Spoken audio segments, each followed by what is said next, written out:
What? What?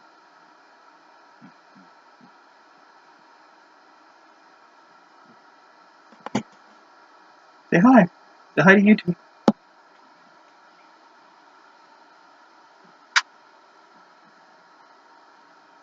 Bit of a different video. Patrick, Empyreanfrosts Productions. Hopefully one of the last videos I'm gonna make before I get my new teeth. Because, as you know, I have bad teeth. Genetics. Update on that. This is Lizzie, in case you all didn't know.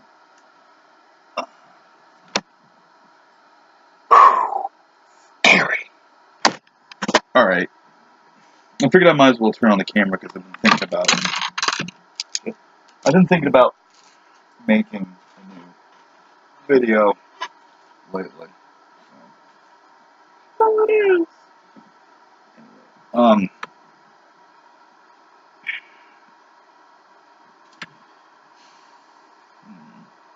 subjects.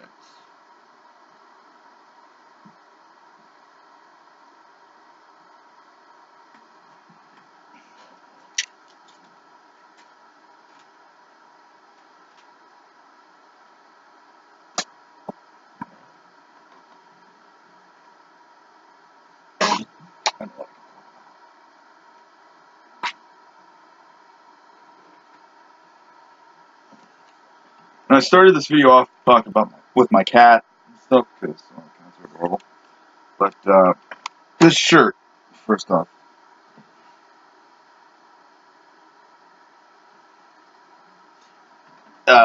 you have died of dysentery.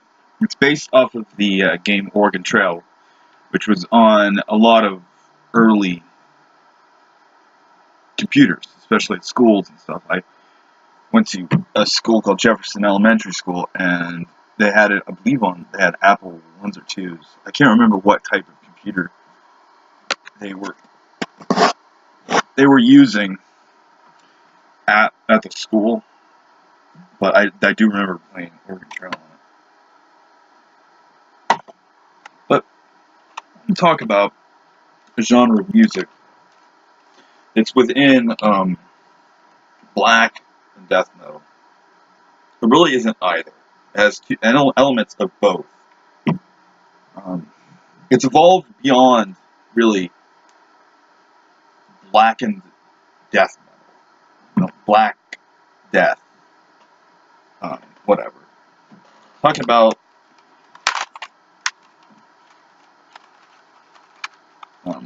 war metal.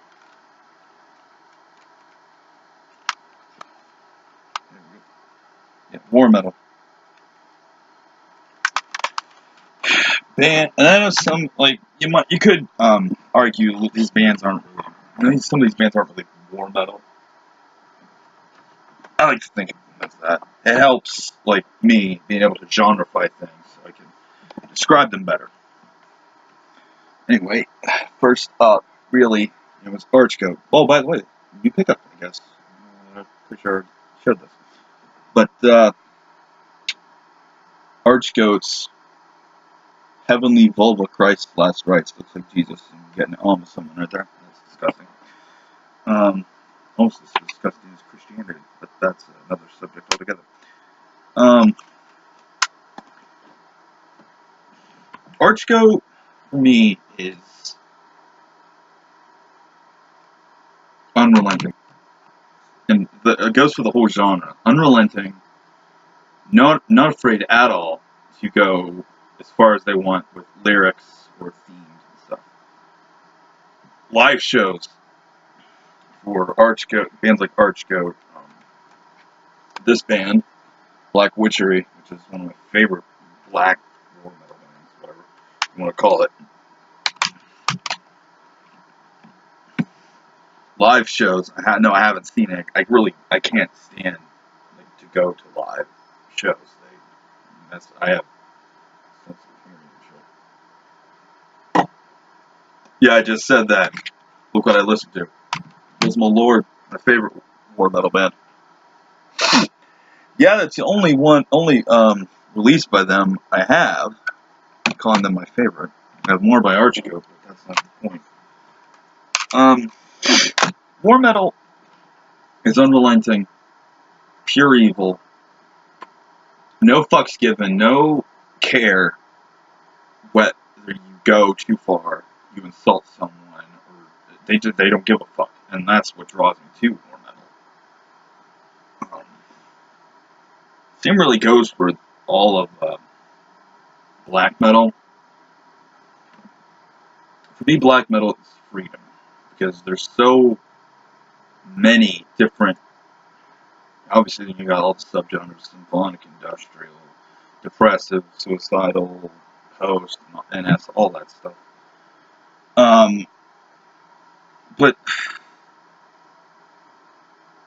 black metal has freedom to sing about whatever you want, literally, and not usually most bands, Christian black metal.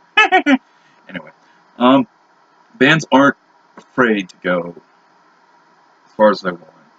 These 6 bands, other ones, Revenge, Defago, and Blasphemy.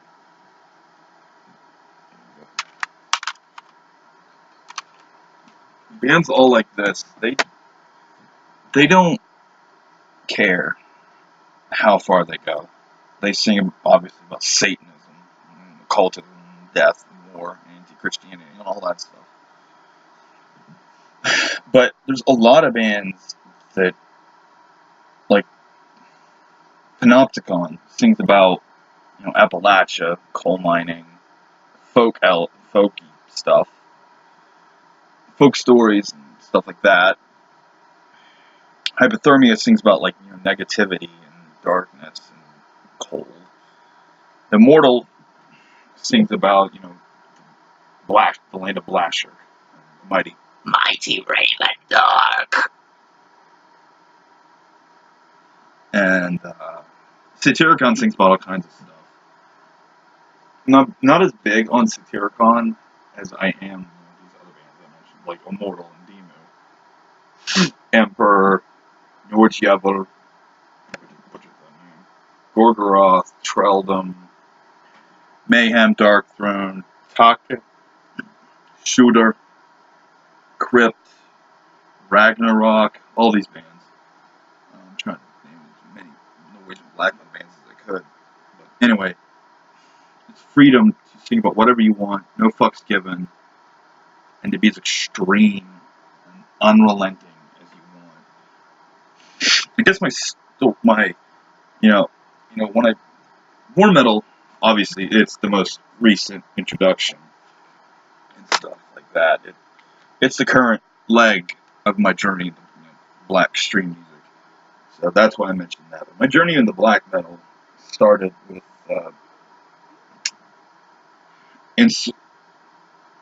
Insorte Diaboli by Dimmu Borgir in 2007, I think. Yeah, 2007. I listened to that album, not the album, a song from that album. And at the time, I wasn't into black metal and stuff. I was into Metallica, Dragon Force, Elven King. Yeah, Dragon Force, Elven King, Metallica, stuff like that. And, Metallica and Elven King, because I had heard The Wanderer by Elven King. I think, it was at my grandmother's house. She had a Sirius radio on her TV or whatever, and there were a bunch of different, 19 different channels of every genre you could imagine. And I even listened to some of the first black metal bands on there.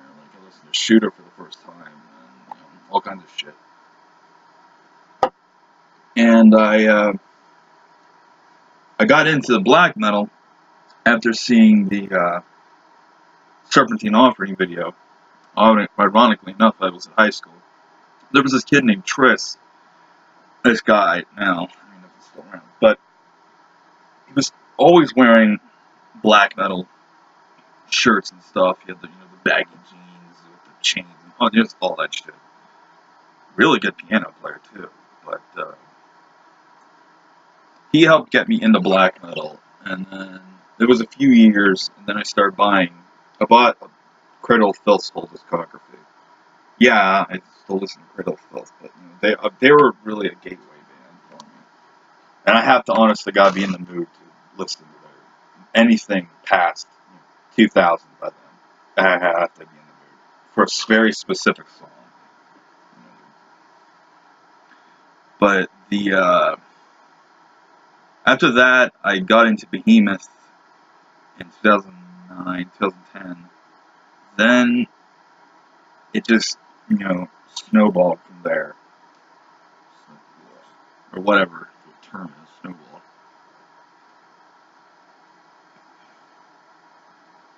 It just, like, erupted. And it went to, I got into Immortal Emperor first, though. And then it's every other black metal band out there. Yeah, war metal is the most recent leg of the journey. And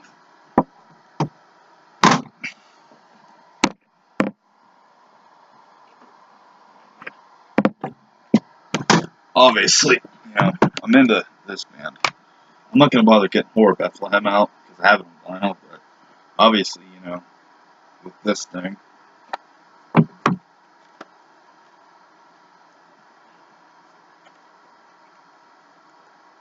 Yeah, the Archgoat.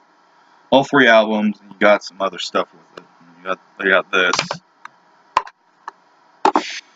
You could say war metal's become one of my favorite genres, but that's not true. I love all of black metal, really. And we're told to form our own opinions. Don't take up other people's opinions on them in the bandwagon. Form your own opinion on a black metal band.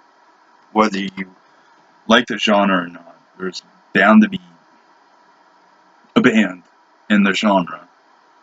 Muskox, or Evergreen Refuge, or Nocticon, Appalachian Winter, Ulthrin, Cold World. I mean, there's bands. Yeah, Nordschlevel, Savad, Wormreich, Funeral God. There's plenty of black metal bands out there that, things like this, Winter Moon, with Moonthorn Lucifer. Or, if you're into it, Satanic War Master. There's bands for every taste in black metal. Caladan Brood. There's bands for people of every taste, every walk of life in black metal. And personally, I think if people got into it, if people could get into any band in black metal, you can start with a gateway band who may become your favorite band, and then try out bands. Look up the genre and look up bands in that genre, and let your love or your journey just go from there. Branch off into every genre. That's what it did for me. I'm not saying everyone's experience is going to be different. If it was the same, it'd be boring as hell. But me, I've gotten into almost every genre of black metal, except for unblack metal, because I can't get into it at all, no matter how hard I try. And I'm not trying very hard.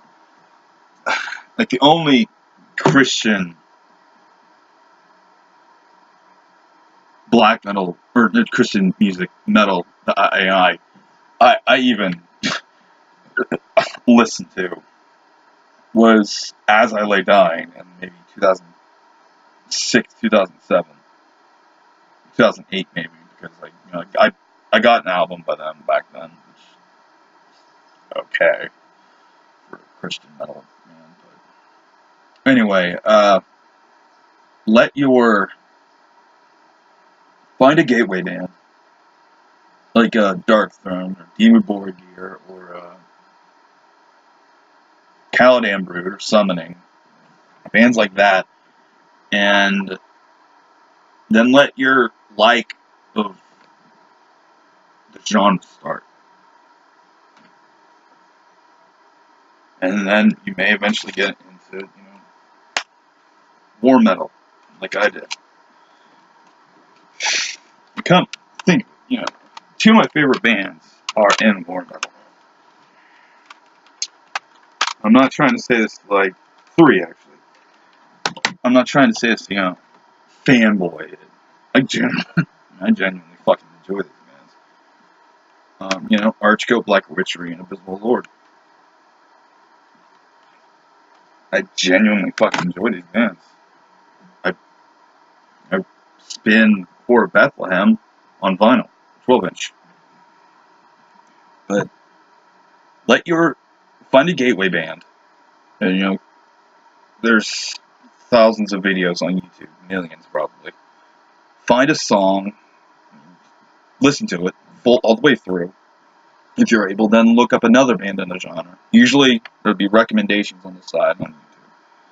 And, if you like it, buy the album, support the band, or whatever. Just do that, and you probably won't regret it. It's a different kind of video, honestly. I guess it's kind of pickups in a way, because also got this. Yeah. Zelda Art and Artifacts has all the stuff from Legend of Zelda. Stuff from all the games. Probably going to get yelled at by Nintendo for accidentally showing a picture of a character there for a second. But anyway,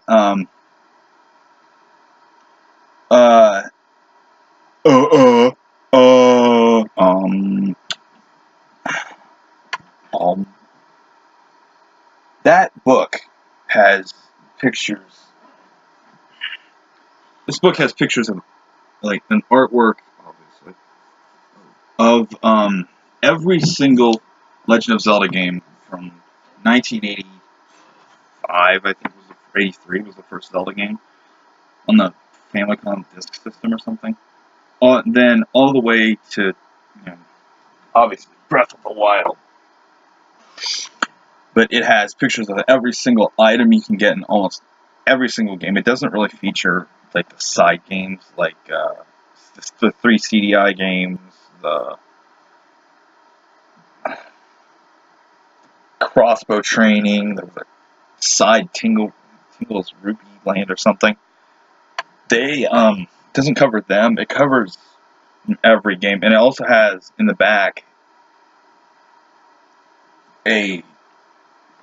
all of the different releases looked like in the year they came out, box art and stuff like that. In closing, what I was trying to say: find a band, listen to it, find recommendations, let your journey start from there. And if you like the genre, good, support the band if you do. I think this is vlog 3. Anyway,